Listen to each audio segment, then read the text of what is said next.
मेरे प्यारे देशवासियों, अभी 2 दिन पहले ही गीता जयंती थी। गीता हमें हमारे जीवन के हर संदर्भ में प्रेरणा देती है। लेकिन क्या आपने कभी सोचा है, गीता इतनी अद्भुत ग्रंथ क्यों है? वो इसलिए क्योंकि ये स्वयं भगवान श्री कृष्ण की ही वाणी है। लेकिन गीता की विशिष्टता ये भी है कि ये जानने की जिज्ञासा से शुरू होती है, प्रश्न से शुरू होती है। अर्जुन ने भगवान से प्रश्न किया, जिज्ञासा की, तभी तो गीता का ज्ञान संसार को मिला। गीता की ही तरह हमारी संस्कृति में जितना भी ज्ञान है, सब जिज्ञासा से ही शुरू होता है। वेदांत का तो पहला मंत्र ही है, अथातो ब्रह्म जिज्ञासा, अर्थात आओ हम ब्रह्म की जिज्ञासा करें। इसलिए तो हमारे यहाँ ब्रह्म के भी अन्वेषण की बात कही जाती है। जिज्ञासा की ताकत ही ऐसी है। जिज्ञासा आपको लगातार नए के लिए प्रेरित करती है। बचपन में हम इसलिए तो सीखते हैं क्योंकि हमारे अंदर जिज्ञासा होती है। यानी जब तक जिज्ञासा है तब तक जीवन है। जब तक जिज्ञासा है तब तक नया सीखने का क्रम जारी है। इसमें कोई उम्र, कोई परिस्थिति मायने ही नहीं रखती।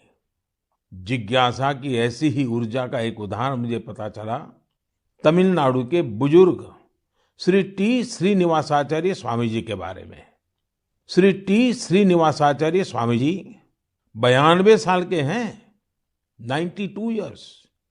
वो इस उम्र में भी कंप्यूटर पर अपनी किताब लिख रहे हैं, वो भी खुद ही टाइप करके। आप सोच रहे होंगे कि किताब लिखना तो ठीक है, लेकिन श्रीनिवासाचार्य जी के समय पर तो कंप्यूटर रहा ही नहीं होगा। फिर उन्होंने कंप्यूटर कब सीखा? ये बात सही है कि उनके कॉलेज के समय में कंप्यूटर नहीं था, लेकिन उनके मन में जिज्ञासा और आत्मविश्वास अभी भी उतना ही है जितना अपनी युवावस्था में था।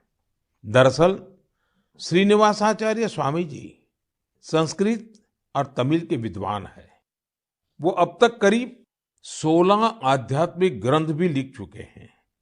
लेकिन कंप्यूटर आने के बाद उन्हें जब लगा कि अब तो किताब लिखने और प्रिंट होने का तरीका बदल गया है, तो उन्होंने 86 साल की उम्र में, 86 की उम्र में कंप्यूटर सीखा, अपने लिए जरूरी सॉफ्टवेयर सीखे। अब वो अपनी किताब पूरी कर रहे हैं। साथियों, श्री टी श्रीनिवासाचार्य स्वामी जी का जीवन इस बात का प्रत्यक्ष प्रमाण है कि जीवन तब तक ऊर्जा से भरा रहता है जब तक जीवन में जिज्ञासा नहीं मरती है, सीखने की चाह नहीं मरती है। इसलिए हमें कभी ये नहीं सोचना चाहिए कि हम पिछड़ गए, हम चूक गए, काश हम भी ये सीख लेते। हमें ये भी नहीं सोचना चाहिए कि हम नहीं सीख सकते या आगे नहीं बढ़ सकते।